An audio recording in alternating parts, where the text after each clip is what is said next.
से कम 5 या 6%। जीडी को एग्जाम है ना, जीडी और बैंक, जीडी और बैंक में सबसे इंपॉर्टेंट टॉपिक कोई है वाक्य शुद्धि। अब के चीजा की ध्यान रखनी है वाक्य शुद्धि में जी। अब मैं नॉर्मल थान 2-4 पूछ लू सीधा सीधा। जैसे एक वाक्य पूछ लेता हूं,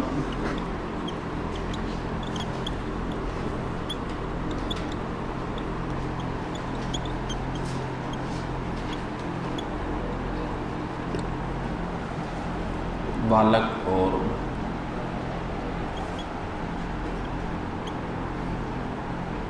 लिखना बनी सिर्फ समझना है।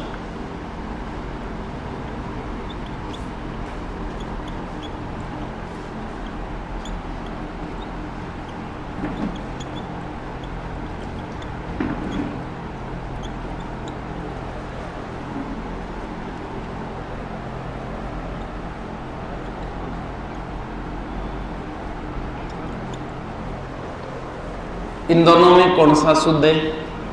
इन दोनों में कौन सा शुद्ध है? अच्छा, हाँ दोनों में कौन सा है?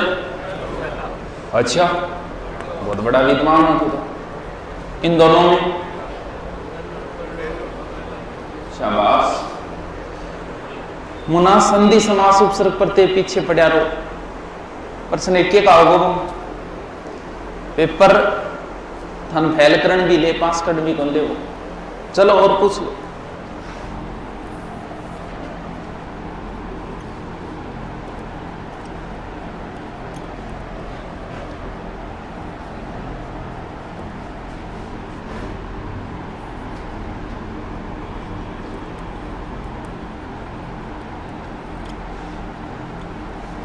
पटवार में आया था, अभी एलडीसी में आया था।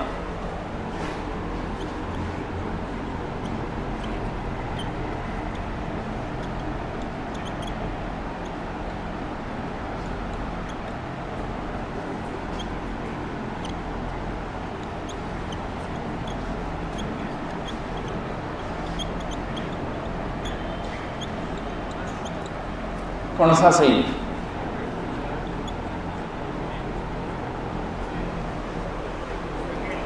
पटवार में आया था, एलडीसी में आया था। कोई कन्फर्म है कि गुरुजी मैं बता दी इसमें इतने नंबर सही है? अच्छा, 2 नंबर क्या सही है? पूछो तुम ना या ना को तो कौन लागू। प्रश्न किस तरीके से आएगा? 99% प्रश्न ऐसे आएगा, निम्न में से शुद्ध वाक्य है या निम्न में से अशुद्ध वाक्य है। 1% चांस है कि वो कई बार ये पूछ लेता है इसमें कौन सी अशुद्धि है, क्रिया की है कि कर्म की है कि संज्ञा की है कि विशेषण की है। वो 1% ही चांस है।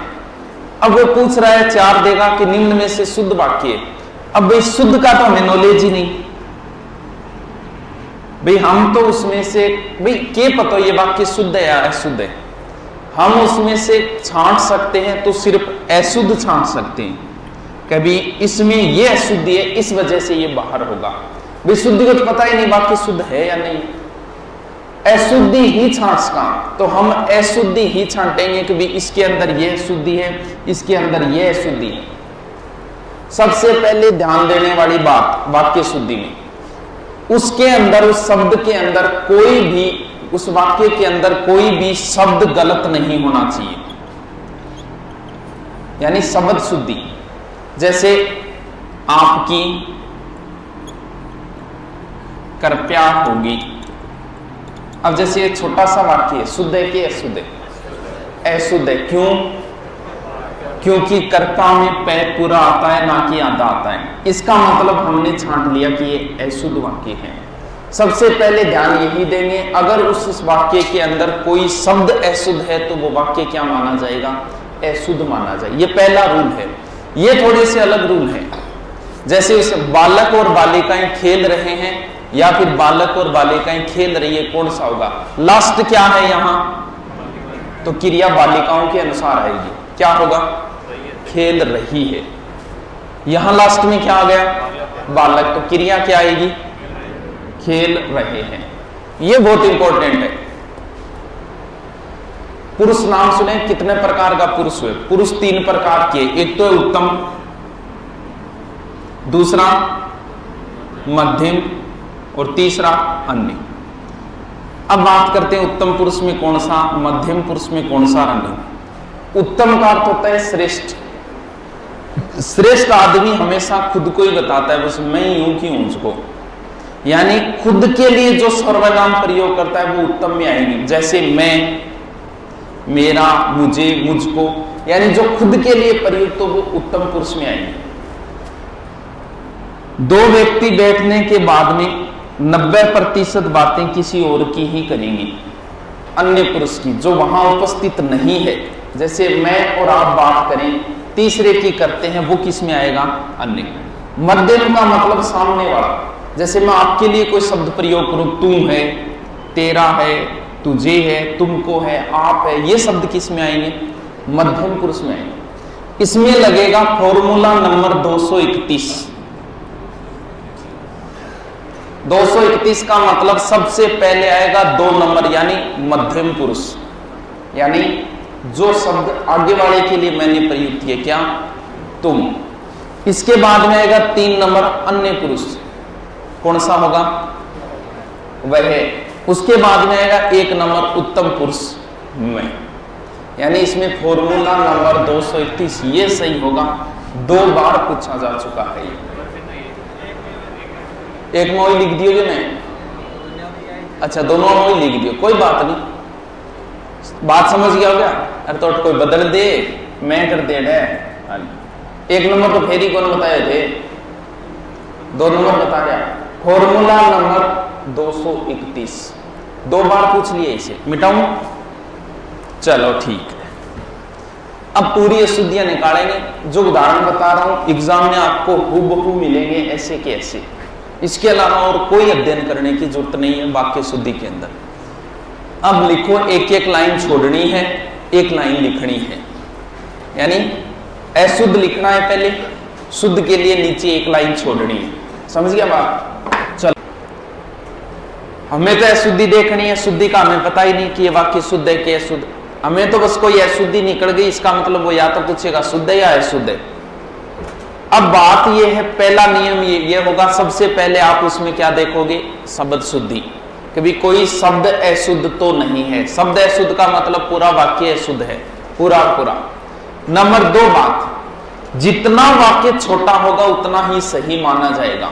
बिना मतलब के शब्द मत डालो उसमें, अनुपयुक्त शब्द। अगर आप उसमें से कोई एक शब्द हटा देते हो, उसके बाद में भी वाक्य का वही अर्थ निकलता है, तो वाक्य ज्यादा शुद्ध माना जाएगा।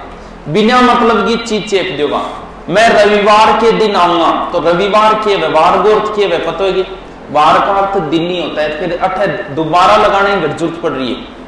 अरावली पर्वत हरा भरा हो गया, तो अरावली की है, नदी है कि कोई भी? अरावली है कि पर्वत है। पक्षी आकाश में उड़ते हैं, और गठी उड़े पक्षी भी, पक्षी और गठी भी उड़ेगी।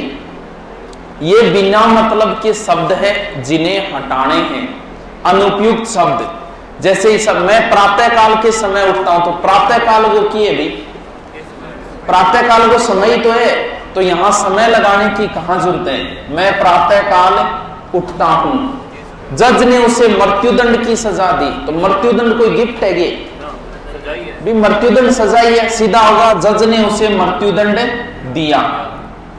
इसके बाद फिर क्या हुआ? अब देखो, इसके बाद और फिर, अब दोनों कोई अलग अलग अर्थ है भी? शब्द का वही अर्थ तो है बाद में करूंगा या फिर करूंगा, तो हम कोई अलग अलग अर्थ है तो फिर बिना मतलब दोनों शब्द क्यों लगा रखे? एक शब्द लगेगा, इसके बाद क्या हुआ या फिर क्या हुआ। मेरे पास केवल मात्र बहुत बार सबसे ज्यादा बार आता है।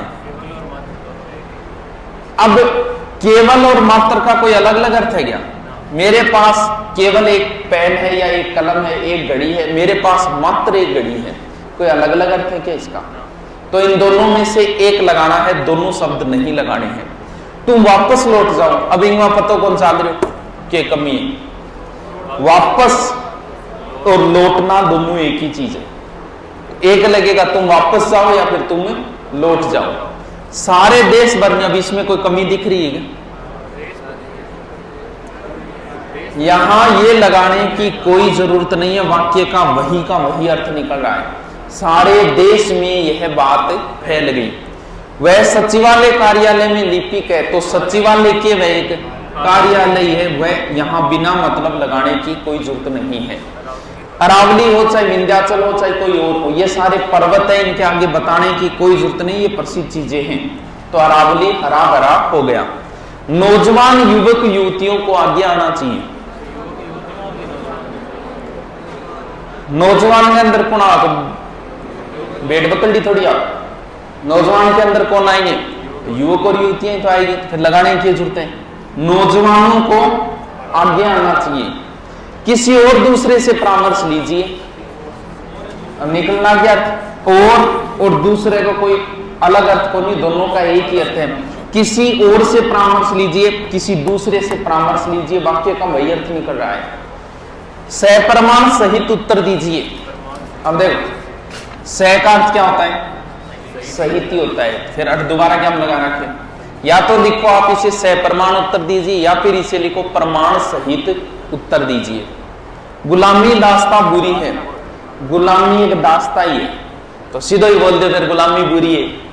प्रशांत बहुत सज्जन पुरुष है, सज्जन लगा दियो, जो पुरुष लगाने की कोई जरूरत नहीं है। प्रशांत बहुत सज्जन है, पुरुष लगाने की जरूरत नहीं है, सज्जन पुरुष ही वह।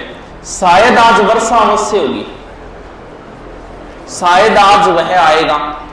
अब शायद को अर्थ हो गया तो आओगे या को नहीं आओगे भाई, शायद का भी अर्थ है शायद आज वर्षा होगी, इसका मतलब या तो होगी या नहीं होगी।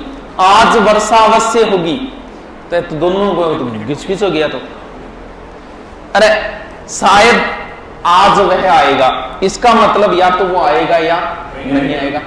शायद आज वह अवश्य आएगा, इसका मतलब निश्चित आएगा, तो दोनों क्या चेप दिया। या तो आप कहो शायद आज वर्षा होगी, या फिर आप कहो आज वर्षा अवश्य होगी, वरना दोनों की अलग अलग अर्थ हो गई। कृपया शीघ्र उत्तर देने की कृपा करें, अरे तो कै बार कृपा करवाओगे भी, कै बार कृपया करवाओगे, तो एक बार तो कृपया ठके दियो, एक ही लाइन में दोबारा कृपया, तो कृपया शब्द एक बार ही प्रयुक्त होगा। कृपया शीघ्र उत्तर देने, या फिर शीघ्र उत्तर देने की कृपा करे, जैसे भी लिखो। अरे लिखवाएगा नहीं वो आपसे, कभी नहीं लिखवाएगा, इसको शुद्ध करके लिखो। वो हमेशा ही आपको बता दिया, 4 ऑप्शन देगा, उसमें से हमें तो छांटना है बस। ये दिया, हमने पकड़ लिया कि ये कृपया, इसका मतलब ये वाक्य गलत है। इसमें से हमने पकड़ लिया कि शायद और अवश्य दोनों एक जगह, ये गलत है। हमें तो गलती ही निकालनी है, उसके बाद ऑटोमेटिक उत्तर के ऊपर आ जाएगी। वह गुनगुने गर्म पानी से नहाता है। गुनगुना पानी बोवेज को ना गर्म हुए ना ठंडो हुए, और गर्म बोवेज को गर्म हुए, तो दोनों क्या होगा, या तो गुनगुने पानी ना होगा या फिर गर्म पानी से नहाएगा। तो कैसे लिखेंगे, वह गुनगुने पानी से नहाता है या फिर वह गर्म पानी से। तुम सबसे सुंदरतम हो, ये एक प्रत्यय है, ये ऑल ओवर के लिए आता है, तो फिर या तो ये प्रत्यय लगाओ या ये लगाओ, दोनों मत लगाओ। तुम सबसे सुंदर हो या फिर तुम सुंदरतम हो, लिख लो जल्दी से, शुद्ध करके लिखो, हटी लिखना है। पूर्व वाक्य है, शब्द उसके अनुसार ही होना चाहिए। जैसे कोई आ गया कि गुरुजी ने प्रश्न पूछा, ये वाक्य सही है क्या, कि गुरुजी ने प्रश्न पूछा, टच है, फिर क्या होगा, अब बेरमान पूछेगा मतलब गलत तो है ही, सही क्या होगा, तो मैं क्या बोलिए, प्रश्न के लिए शब्द क्या आएगा, गुरुजी ने प्रश्न किया ना कि पूछा। राम ने कहा तुम कहां जा रहे हो, ये वाक्य सही है क्या, अब राम पूछ रहा है, नहीं समझ में आई ये बात। जैसे एक वाक्य, कोई बात नहीं आई तो एक और टच कर, ये एक ला वाक्य और आ गया, वह निर्दोषी है, वाक्य शुद्ध है कि अशुद्ध, छोटो सो शब्द है, एकदम छोटो सो। निर्दोषी नाम का हिंदी में कोई शब्द नहीं होता, निर्दोष होता है। निरपराधी है, निरपराधी कोई शब्द नहीं है, क्या होगा, निरपराध है। जैसे आ गया वह निसंतान माता पिता है। क्या ये लाइन सही है? वह निसंतान माता पिता है। माता पिता तभी बनते हैं जब उसके संतान हो। तो फिर माता पिता की अगर निसंतान है तो फिर माता पिता कैसे हुई? तो ये वाक्य पूरा गलत हो गया। यानी जो शब्द है जैसे निसंतान है तो निसंतान के अनुसार ही आगे लगाओ लाइन। वह निसंतान दंपति लगा सकते हो कि वो निसंतान दंपति है।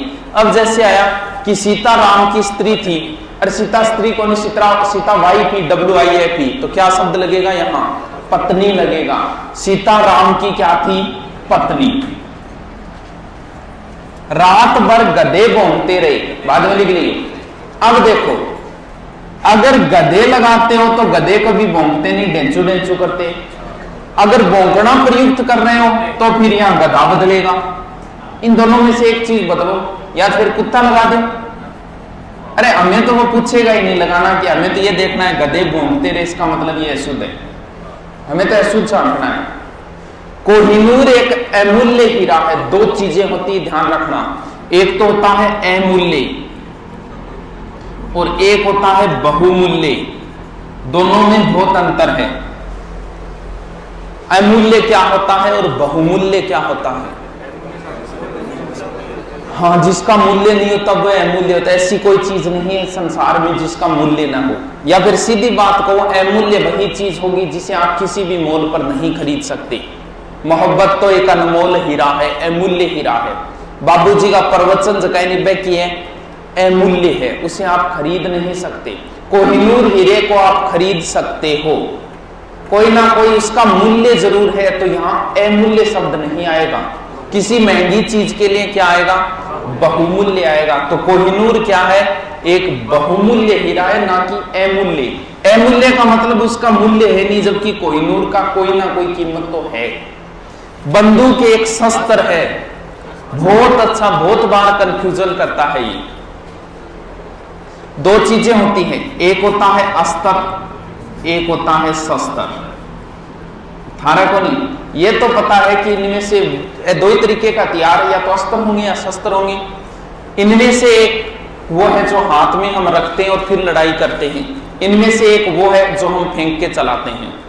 इनमें एक अस्त्र है, एक शस्त्र है। समस्या है साड़ी, अस्त्र कौन सा है, शस्त्र कौन सा है? कोई समस्या नहीं, कोई माथा बच्ची नहीं करनी है। ये है, यही तो है। ये क्या हो गया? भगवान शंकर आरोग्य बन गयो त्रिशूल। त्रिशूल बन गया। तो त्रिशूल फेंक के चलाया जाता है कि हाथ में रखे? फेंक के। इसका मतलब अस्त्र में वो आएंगे जो फेंक कर चलाए जाते हैं। जैसे अपने होती है BSF को बोलते हैं सशस्त्र सीमा बल, क्योंकि उन्हें कह दिया कि आप हथियार अपने पास ही रखो, गोलियां गालियां कौन चलाने, वो भी सशस्त्र सीमा बल। अब समस्या ये आ गई कि बंदूक अस्त्र है कि शस्त्र है? शस्त्र है। हाथ में रखे मतलब आगे खड़े बिना हाथ में पकड़िए बैठ देसी मार देगा, और ये तो फिर बंदूक शस्त्र में नहीं आएगा। बंदूक का उपयोग किसी को मारने के लिए होता है, तो फेंक के मारोगा, हाथ में रख के मारोगा बंदूक। अरे बंदूक एक क्या है? अस्त्र है, ना कि शस्त्र। अरे तो गोली आगे लेकिन हथियार तो बंदूक ही है। कौन बल्ले बड़ी है तेरे? और लगभग कंफ्यूज रहनी मन बेरा भी रहनी है थारे, अब भी कई दिमाग लगा बोखरेगा। सीधा सा बात है, जो फेंक कर चलाए जाते हैं वो अस्त्र है, जो हाथ में रखे जाते हैं वो शस्त्र है। यानी इसको त्रिशूल टाइप बना लेना। ए को त्रिशूल टाइप बन गए, त्रिशूल ही तो है, बस हो गया अस्त्र। आकाश में तारे चमक रहे हैं। तारे कभी चमकते नहीं है, तारे टिमटिमाते हैं। आकाश में तारे टिमटिमा रहे हैं। आकाश में झंडा लहरा रहा है। झंडो लहराइजे, कौन लहराइजे? तो फसल है, झंडो की है, फहराइजे है। झंडा फहरा रहा है। उसकी भाषा देवनागरी है। देवनागरी भाषा नहीं है, क्या है? लिपि है। वह दही जमा रही है। दही को किए जमा होता, दही जमेड़ो ही है, दूध जमा रही है। साहित्य और समाज का घोर संबंध है। घोर तो एक विरोध के लिए हो गया।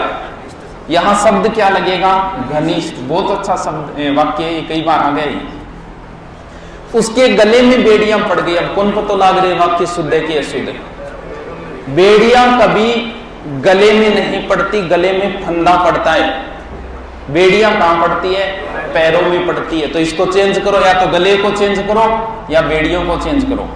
गगन बहुत ऊंचा है, गगन का मतलब आकाश बहुत ऊंचा। आकाश के लिए ऊंचा शब्द नहीं आता, किसके लिए आता है? आकाश के लिए शब्द आएगा विशाल। ऊंचो तो नहीं हो, बड्डो है, विशाल शब्द आएगा। वह पांव से जूता निकाल रहा है, बहुत अच्छा शब्द है। जूतो निकाली जगह नहीं केवल वो उतारी जगह। उसे अपनी योग्यता पर अहंकार है। योग्यता पर कभी अहंकार नहीं होता, योग्यता पर होता है गर्व। यहां गर्व शब्द लगेगा। राष्ट्रपति ने पुरस्कार भेंट किया, बहुत अच्छा शब्द है ये। दो चीजें होती है, एक तो होता है भेंट और एक होता है प्रदान। समझो कहां भेंट आएगा, जैसे इसको तोड़ मरोड़ के कैसे पेश कर सकता है वो। जैसे बच्चों ने राष्ट्रपति को गुलदस्ता भेंट किया या प्रदान किया, या फिर राष्ट्रपति ने बच्चों को, यहां इन दोनों में से एक शब्द आएगा। देखो प्रदान में शब्द क्या आ रहा है? दान। दान हमेशा बड़ा छोटे को करता है। भी दान तो वही करो उसको बड़ो। अगर बड़ा छोटे के लिए कुछ कर रहा है तो वहां शब्द क्या लगेगा? प्रदान, ना कि भेंट। तो राष्ट्रपति बड़ा है, वो बच्चों को दे रहा है, तो यहां शब्द क्या लगेगा? प्रदान। अगर बच्चे राष्ट्रपति को कुछ देते तो फिर शब्द क्या लगता? भेंट। जैसे बच्चों ने नेहरू जी को गुलदस्ता प्रदान किया या भेंट किया? भेंट किया। और नेहरू जी ने बच्चों को गुलदस्ता भेंट किया या प्रदान किया?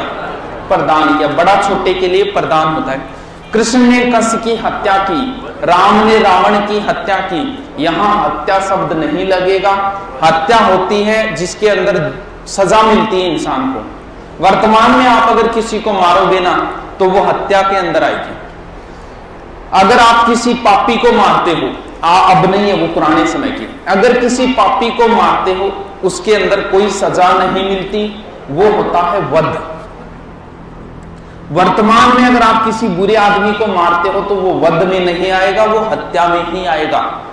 क्योंकि वर्तमान में यानी हत्या के अंदर सजा मिलती है, वध के अंदर किसी प्रकार की कोई सजा नहीं मिलती। पापी को मारने के लिए कौन सा शब्द प्रयोग होगा?